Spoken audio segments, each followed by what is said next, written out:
All right, let's do this. Peanut, if you're staying in the room, no talking.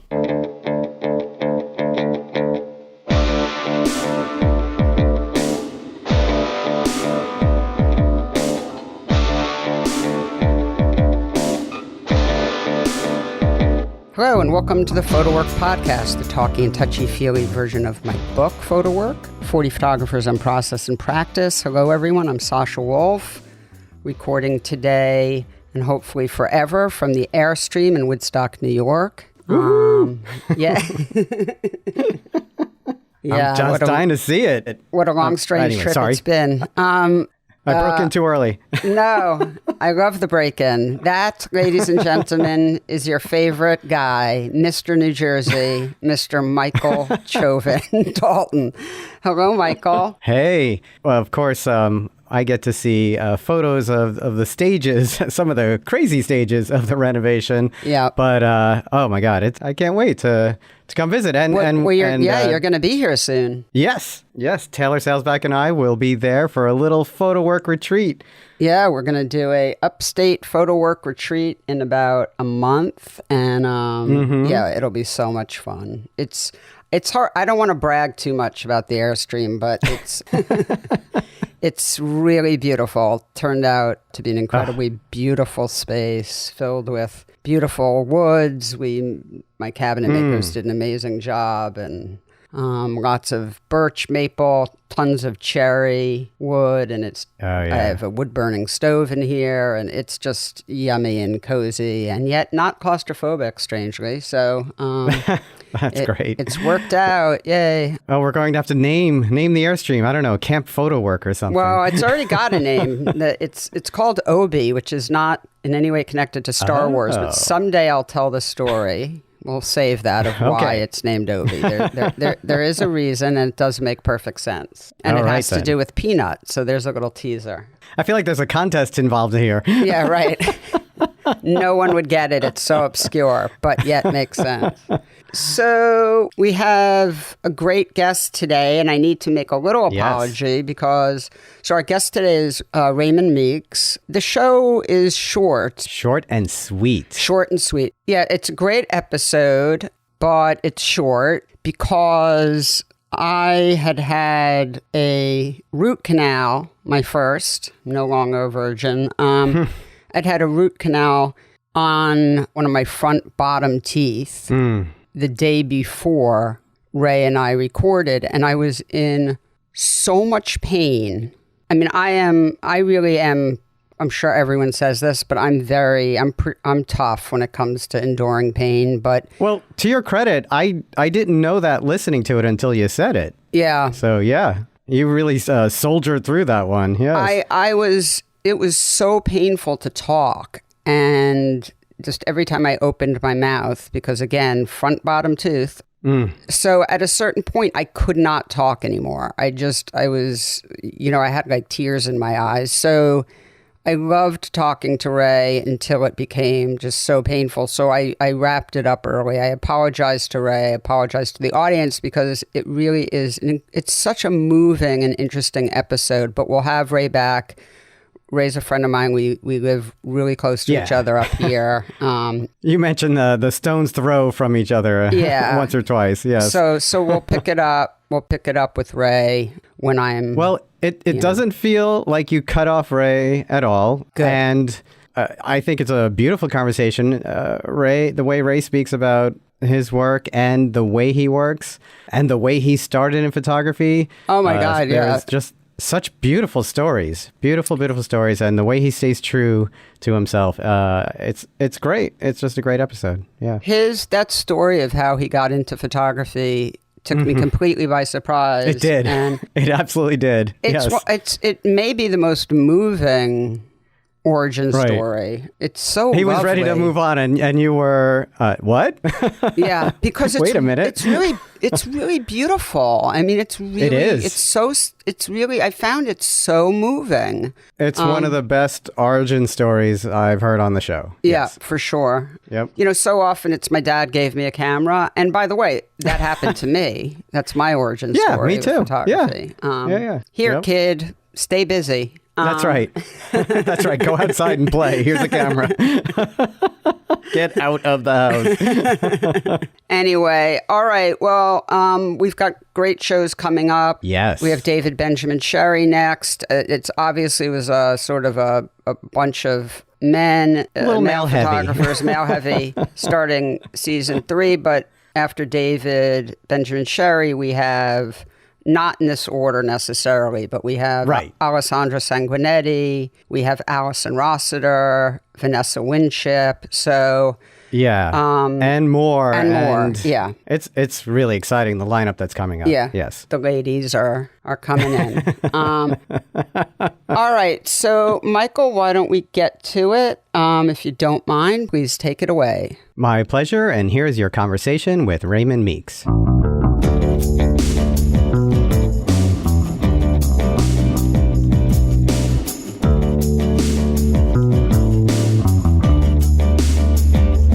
Raymond Meeks, welcome to the PhotoWork podcast. And I have to just tell our audience what a gentleman you are, because we were supposed to record yesterday, but I wound up having an emergency root canal. And oh my God, I was in so much pain. So we pushed it to today, where, as you and I just discussed, I'm in a different kind of pain, but it doesn't feel like I'm being electrocuted when I talk. So yeah, you can laugh at that. Yeah. I can't. I'm not allowed to laugh at it. You can laugh at that. It's real pain. But I actually went by your place yesterday to drop off recording equipment, and on my way to the dentist. And you and I are really close. We're about 15 minutes apart. You're in Kingston, I'm in Woodstock, and which might beg the question, why aren't we recording in the same place? But as it turns out, and we found this out a while ago, Michael and I, it's actually makes for a better recording when it's like two people sort of talking on the phone, which is what we're doing, and then recording into mics also. But there's something about just staring at someone across a table with a microphone in your face that makes for a less, in my opinion, easygoing conversation. So it's so funny that, anyway, I'm just saying, it's like you're so close, but we're doing it this way. So yeah, for me it's like FaceTime. I can't do FaceTime. No, FaceTime is very weird. Yeah, I can either look at somebody and observe and study their gestures and expressions, or I can have a conversation where I'm, present, and can't do both. Well, one reason I mentioned this is because I got to see a sneak peek of your new book when I went by yesterday. So we'll come back to that. But okay. So as we start every episode, if you could just tell the listeners about your background and your bio and your journey, how you wound up in Kingston, New York. It's a long, winding journey down many one-way dead-end roads. So I grew up in Ohio. Just south of Columbus. I'm one of 5 children. I'm the second, and bookended by 2 sisters, and growing up surrounded by aunts and cousins, like just a lot of estrogen in my upbringing, because my mother's mother was Italian, and so large family and mostly women. And my dad's side of the family was less present in my life growing up. So having sisters on, younger and older sister, and all of us within 4 years of each other, it probably primed me for some sensitivity and, informed my sensibility. At the same time, like I'm very much interested in team sports. I grew up athletic and playing football and loving wrestling. And so I had this sort of dual interest, but nothing that would suggest a life of creativity and using my imagination and making. And my father sold insurance. My mother worked at the office with him. We were left alone a lot of the time to just duke it out all day long, my older sister and I. And so there was nothing really to suggest. And when I graduated high school, I really had no idea what I was going to do. I was really kind of directionless, and I was studying anthropology at Ohio State, and was going through a really difficult emotional period after a breakup. And the only person that would kind of take me in was my grandmother. And she did. I went to her house on a Sunday, kind of distraught, and she said, "Be here on Monday. We're going to spend the whole week." scraping paint off the garage, doing gardening work. It's like, I mean, it was taking my mind off of my own angst. And on the third day I was there, and she looked at me and she said, have you showered for the last week? And I said, no, as a matter of fact, I haven't. And she called me over she had this big kitchen sink, and she was washing my hair, and I'm looking up at her, and I'm in awe of like her beauty and her generosity. And I realized then, like, there are no pictures of my grandmother. And, I sat up, and she's toweling my head, and I said, can I I got to run out real quick. I'll be right back. So I ran to a camera store, and a used camera store in Columbus. It was in this old church, and bought some outdated film and a Canon AE1, and came back and asked my grandmother when we were done at the end of the day, when the light was soft, if I could do some portraits of her. And that's where it kind of began. Wow, for me, I didn't know that story. That's an amazing story. Yeah, I mean, it's kind of the best story. It's for me personally, just because there was nothing to suggest that I would be doing something visually creative or creative in any way. And yeah, from there it became almost an instant fascination turned passion, because I took the film to a lab for quick processing, got the prints back, and they weren't anything. I mean, they were just void of any like shadows or any highlights. It was just like this contrasty picture. And I looked at the negatives, and I could see the information was in the negative, but it wasn't in the print. So it was like, how do I get that information that's in that negative in this print? So then it's going back to that used camera store, buying an enlarger and chemistry, and and processing film in my kitchen sink, and then setting up an enlarger in my closet in my bedroom, and no ventilation, no air conditioning, just in there, starting to learn how to make my own prints and get transfer as much information on the negative as I wanted to just to have that performative, interpretive experience as well. So then it was just a matter of like, okay, now how do I get to do this the rest of my life? So what came next? It's been that ever since. Defense of the art life. No. I could never hold down a job, because I could never do somebody else's work for them. Like I had to care about it.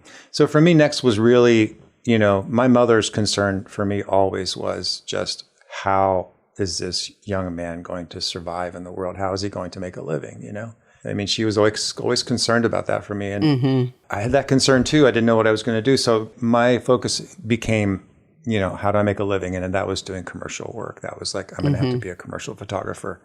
And so I just, I poured all my energy into that until I moved to Boston.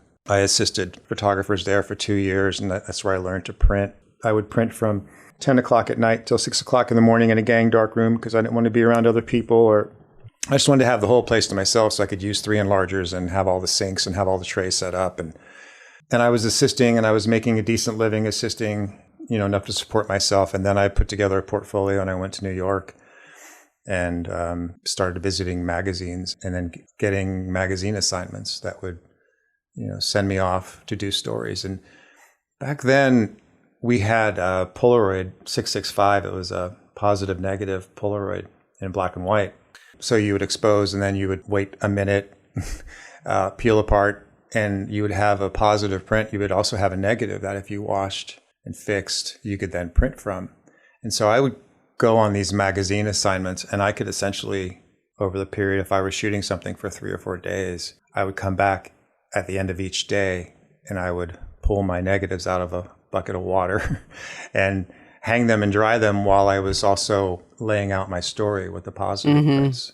So it was this sort of immersive workshop of learning about sequence, learning about editing, and trying to shape the story before I even got home, And at this point, are you, just give me a sense of what you know about the world of fine art photography at this point, and how you learned about it. Like, whose work are you looking at, and how did you know to look at whatever work you were looking at? Yeah, I mean, the only way I knew what to look at was the way most of us. I mean, what is it that excites me and interests me? And at that time, in the beginning, I mean, because I had no formative introduction by way of school, it's just gravitating towards what I loved. And when I was assisting the photographer I worked for primarily, we would go to galleries when we were in Santa Fe and, go to Andrew Smith's gallery in Santa Fe, New Mexico. And he would have a Stieglitz exhibition of Georgia O'Keeffe portraits. And so that set me early on to Stieglitz, and then to Steichen, and then, Sudeck, and then Walker Evans. And then, so I just started building from there. Wow.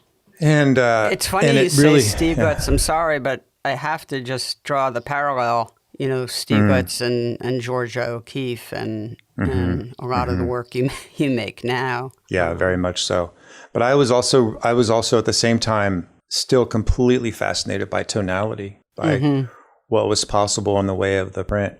Whenever I had an assignment anywhere near Washington, D.C., I would go to the National Gallery of Art, and there was a woman, Carlotta Owens, who worked in the prints and drawings, and I would call her to let her know I was coming, and she would open this sort of door that was hidden right inside the entrance of the National Gallery of Art, and I would go back into the archive room and go through the card catalogs there and write down the numbers of the prints that I wanted to look at. And so I would look at platinum print, a photogravure, a silver gelatin print of a Stieglitz image, and she would wheel them out, and I could wow. Observe them in different types of lights. I could see like how he would varnish his platinum prints. So the printmaking process became really important, and I delved in for quite a while into like platinum printing and silver printing and making enlarged negatives, and then collodion.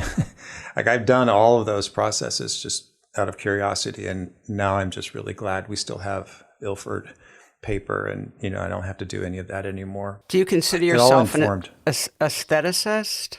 I think I am. Yes. I mean, that's an evolving thing too. What does that mean though? What is aesthetic? What do you mean by that? I guess someone who's preoccupied and puts the aesthetics front and center of their picture making, as compared to politics or Yeah, definitely. Form. Yeah. Form is what's important to me. The object is important to me. The presence that an object can convey, those qualities that are ineffable but present in an object, in a work of art, for me was always present in the work I was looking at starting out, and now becomes less so as we've evolved to digital. And I use digital, but it's just harder to imbue a print with that sort of presence when it's, an inkjet print. So why do you shoot digitally? Because it frees me up right now. I've become less rigid in my way of photographing. Everything is, for me now, is handheld. It allows for experimentation. I'm lazy, and or I've become maybe a little more complacent, but also I want to know this. I don't think we're going backwards. We're going forward. So I want to know intimately how this thing can be used, how this tool and technology can be used. And I still, even when I shoot digital, like right now, I just finished printing an exhibition that I had photographed all digitally, but I end up making silver gelatin prints in the darkroom by working with digital files and making an enlarged negative and contact you're making printing. a digital silver print. Well, I'm making a silver print with a digital negative. Yep. Yes. And that allows still for the process. It allows for recovery in the darkroom. And I think those tools like recovery and the analog process of using chemistry and papers that have built-in restraint, like all those defaults are still really important.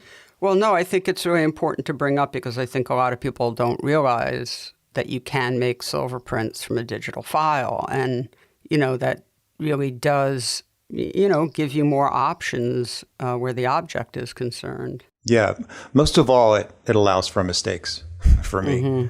It allows for overexposure, underexposure. It allows for underdevelopment. It allows for recovery of like, oh, the print's too dark. Well, I can bleach the print back, or I can, it's too light, or I can tone it in selenium, and all that handling, I think ultimately is what gives this object, the print, a certain quality and a certain presence. So you've had a good book career thus far, and you're working on a new book right now.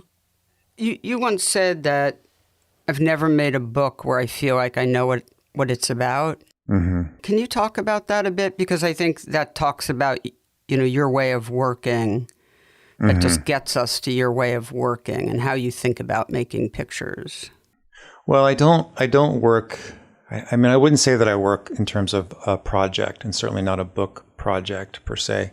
So I am mostly just responding to the world that's around me and that's immediate in my backyard or close vicinity, and the people that populate my world, the ones that fascinate me and the ones that I want to know, and the places I want to know. And I'm just photographing, and then a deadline of some kind will be imposed for a variety of reasons, whether I've agreed to do a book or whether I just need to self-publish something so that I can put a little money in the bank and feed myself, So it's at that time that I have to find a way to contain, a body of work and make order. Yeah, to make order, and also to understand not just what I'm interested in, but what I kind of believe wants to come into the world, in a certain way, which sounds a bit existential, but I do believe that that I'm kind of a conduit, so I'm just photographing, and then based on what I photograph and how I edit and how I sequence,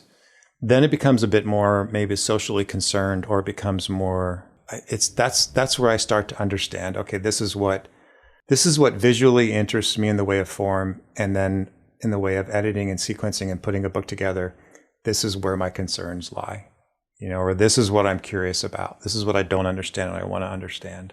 How long is that process? It depends. I mean, sometimes because I'm a chronic procrastinator, it can be a pretty short. I mean, I'm always engaged in it in some way, but the actual process itself can be something that it happens quickly, like within, Cyprian Honey Cathedral. When I agreed to do that book with Michael, we did that book probably in 5 months, because I already had the work. It was just a matter of saying, okay, because Michael thought we would do it later, and I told him, well, we can do it sooner. It's just really I'll be doing this work my entire life, so it's a matter of putting a stake in the ground here and one here and scooping out this work and just laying it out and seeing what it is that wants to come forward. You're talking about Michael Mack. I just want to be clear. Yeah, Michael Mack. Yeah. Yeah, I don't believe there was like one book. I mean, there's so many possibilities for what that body of work could have conveyed. This is the one we settled on. And a different edit, a different context, a different title, different publisher, and it's a completely different book. Would you ever want to take the pictures from that time and make a different book? Maybe. It's hard to imagine now, because I just feel like I'm always wanting to move forward. And I can hardly look at anything I've ever made in the past and not feel like my better pictures are still out ahead. That's a great feeling. It is. At the same time, like I really wish I could go back, and because I love the idea of that, but I just don't think it's a reality. I think there are certain images that I could perform differently in the way of a print.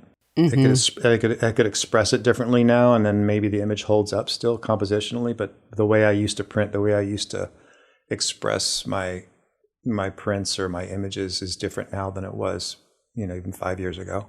So I don't know about going back. It seems like everything is still out in front. You make pictures that are extremely subtle, very poetic, very impressionistic. This is a question that may not have an answer, but how do you know with such subtle pictures when you've got one that's good to you? I don't know that we can know that. I don't know that I can know that.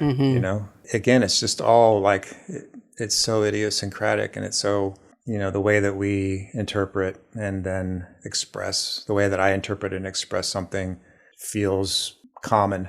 It doesn't feel extraordinary. It just feels like, this is the way it wants to be expressed, or the way I want to express it. And subtlety has been something that if that's present, it's something I've evolved towards, because I'm relying less now on an individual picture to do something and to contain everything. I'm hoping to benefit from the use of the book form and of seriality and of being able to compound imagery so that it conjures up broader meaning, but also fluid meaning, and that the meaning can continue to evolve as you revisit it, or as you evolve as a person, as a viewer, or me as a maker.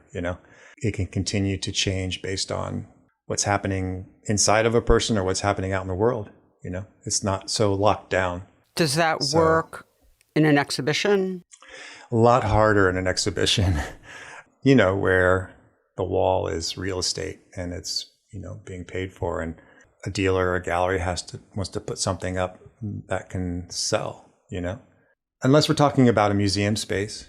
I'm thinking about a art gallery where there's also just not as much real estate, unless you're making all 11 by 14 prints or something and, getting the whole book edited in. But if you had to choose 20 prints for an exhibition, how does that work?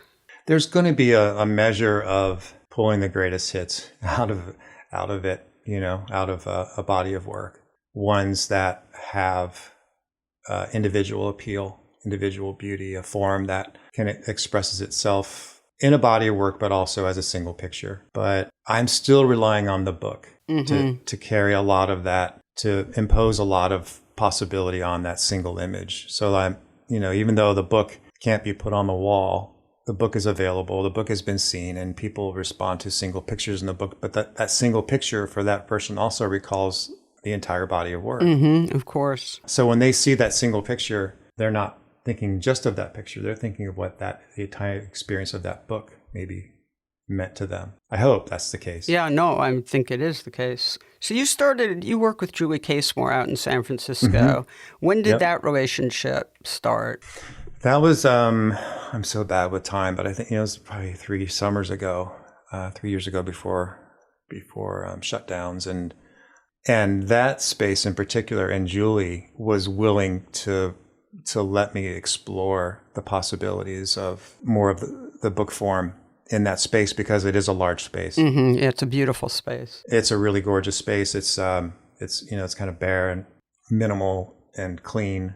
But she was just completely supportive of whatever vision I wanted to put on the wall. And she's smart enough to know that those images that perhaps won't sell will color and will influence and inform the work that can sell. I don't know. She's just one of the few gallerists that I know where you just don't feel the economics you don't feel the business. I mean, she's doing well, I think, but she doesn't lead with that, where you don't feel like it's about business or about economics. You feel like it's about an experience and about. Well, she's preserving the integrity of the work. Yeah, she's really remarkable in that way. Yeah, she's wonderful. Yeah, even now I just sent off an exhibition, some pictures for Perry Photo. And even in that space, a commercial trade fair, we'll call it, she's trying to curate a space that, feels like she's showing 3, maybe 4 artists within that space, but trying to still create an experience within that space, as opposed to gallerists who maybe are a little less confident or sure of what they're doing, and they just want to put up as much as they can in the hopes that something will sell or something will stick. Yeah. So I'm pushing towards this because what I want to ask you is, after many years of toiling away, how did it feel to get an offer from a gallerist like Julie? And did it feel like sort of a milestone? And how has it changed your sense of your life as an artist? Yeah. It was the first show. I mean, I think we framed and hung like 80 pictures. And it's the first time that I was able to really feel like to create a more expansive experience with my work, and one where I could even start to see an evolution, see where, to be honest, it all just seemed like it all seemed a little too good to be true. to have someone like Julie, who just every time I called and said, I'm thinking about this, I would love to try it. I can understand where this thing may not sell or, whatever. And she's just like, Ray, I just want you to make the exhibition you feel really good about, that you're going to be proud of. And that was her response throughout. Like, it was always like, I just want this to fulfill whatever vision you have. Michael Mack is the same way, so now I'm surrounded by publisher and a gallerist who both are just wanting me to bring what, has the potential to be singular or unique or idiosyncratic, like they want that to come through in the experience. And Julie having the exhibition there was I would say was instrumental in a lot of things happening from that point on. Doors opening, being taken a little more seriously, thinking about my work in ways other than, I don't know, romantic or, like I was able to build, I guess it just created a new context for my work, maybe. I don't know. And it does open doors practically, right, as far as grants Absolutely. and residencies, and it really builds a foundation, I think, no? Absolutely. Even just to have photographs of the installation and to, Julie, it just all of a sudden, it put the work in a contemporary vein also, I would say. So much of being represented by a gallery and being a gallery artist is who you find yourself amongst, the company of the other artist, bears an influence on how your work is perceived and seen. So now my work is being framed, presented, shown, represented in a space that feels to me contemporary and modern. There's still, as opposed to if it were that work were shown, in a darker room with, I don't know, different framing and wood paneled walls. Wood paneled walls is what I was going to say, but I didn't want to say it. But yeah, then it takes on a different mood, of course. different. So for me, it was just it allowed me to see and experience the work in a fresh way, and it really has been a sort of a transition point for me in the way I think about presenting my work and what other gallery artists are I'm sharing space with. And I want to be clear that, I've said this on the podcast many times. I don't believe today that you need a gallery to have a successful career. I actually think that, a lot of people who we think of as like real book artists are having really incredible careers without, having a dealer, and are able to, then have museum shows, et cetera. So I do want to be clear about that. But I brought it up with you because I do think that Julie Case-Moore is a special gallerist and represents a lot of, really wonderful artists. Mm-hmm. Yeah, no doubt. And that had to have been, an important sort of milestone. But clearly you were already, really coming up. But not making a living. Yeah. No. I mean, unless you have a full-time job or something else you do as an occupation to afford the time and space and the resources to make the work for a book. I don't have that, nor do I want to have that. I do get to teach occasionally and I do enjoy it, but I wouldn't want to do it, full time and deal with bureaucracy and institutions. So you've been overseas a lot the past year. Can you talk a little bit about that and what you're doing? Yeah. So I was nominated for this award called the Immersion Grant Prize, and I had to create a proposal that was based in France. So I offered a proposal along with a body of work I was shortlisted for, and was awarded the prize. And it required me to be in France for an extended period of time and to make work towards this proposal that I had written, and to agree to a schedule for a book that Mac will publish and an exhibition in Paris and in New York City. So all of a sudden, now I am working towards a known subject, essentially, or at least that's the way it has felt, and with deadlines, the two things that I've tried to avoid, only because I know my impulses and I know my interests and I know that I probably wouldn't do well with either of those things. Well, how's it going? I don't know. I'll let you know. I've got to show some of the work here soon. I've got to start focusing on it, put it together. I got back at the end of July from Calais in the northern part of France. Well, let me know if you want some eyes on it. I'll be over. I'll be right there. You're 15 minutes away, 20 minutes away. Yeah, I'll be seeing a lot of each other. Yeah. So it's a bit unnerving, because I proposed this thing and I photographed towards it, but I don't know that I've hit the mark. I also don't think that anybody's going to be holding me that accountable to, to meet my goal in terms of, what the work ends up becoming. But as long as it's compelling, as long as it's, So I guess essentially what I ended up doing was I spent time in the southern part of France for the first part of this year. And then I moved to the northern part of France. I ended up working both the southern border with Spain and then the border on the English Channel. But I think I gravitated towards the places that felt like home, that felt like the Midwest or felt like upstate New York where I live now. Like I gravitated towards the visual language that I'm familiar with, the visual cues, the forms. I think that's inherently the way I was able to work in a foreign place, but still have it feel intimate and feel like sounds smart. There's a connection. Yeah, and a place where I could make contact. I mean, I think more than anything else, that's what we're trying to do is make contact. And I had to go to a place where I felt like I could do that. And I avoided photographing. I had intended to do portraits, and I ended up not doing any portraits at all. So that'll be a challenge to like make a book for me, because I just feel like character, personality can convey so much in a book, in a body of work. And I don't think I'll have that here. So. And is that because you didn't feel any strong enough connection to anyone in particular I know you photographed Adriana Alt a lot because she's someone who you're very close to and is sort of a central figure in your work over the past 10 years, I guess. And so I know you to need that strong connection to want to photograph a person. And could you just not get there in those sort of flybys in France? Or? Flyby, that's well said. I mean, I have an intimate connection with Adriana, and we have an agreement of sorts, And so when I was photographing in Calais, I chose that place I chose Calais because it's been the center of the refugee crisis. And so I was volunteering with a refugee agency. And so I got to know some of the refugees to a point where I tried some portraits. And it just felt gratuitous in a way. It felt like, and I also, having heard what they have been through, it's like, what I wanted to see if I could do. So I wanted to see if I could be present for them, for their story.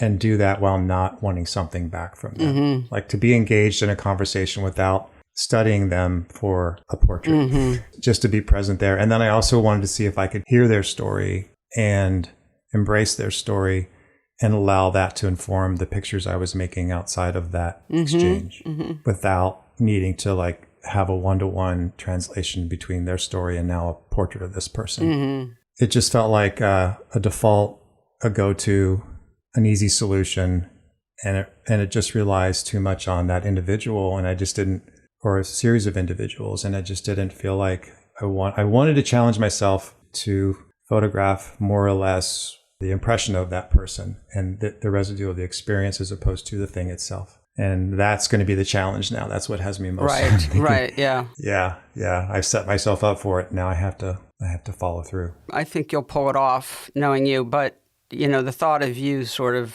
dropping in and trying to make portraits under those conditions, there's nothing about that sounds like Raymond Meeks to me. So. I didn't make it sound too no, it's not you. Some people have a weird, uncanny ability to sort of hop around with different ways of working and styles, and some people don't. And to be perfectly honest, most of my favorite photographers tend to be extremely consistent in the way they work and the type of pictures that they make, and you're one of them. And so I feel slightly relieved that there's not going to be a project of yours that I can't relate to you at all, Yeah. I think eventually, I don't know. The thing that I was having a conversation recently with some friends at dinner, some other photographers and artists, and somebody posed the question, has photography saved your life?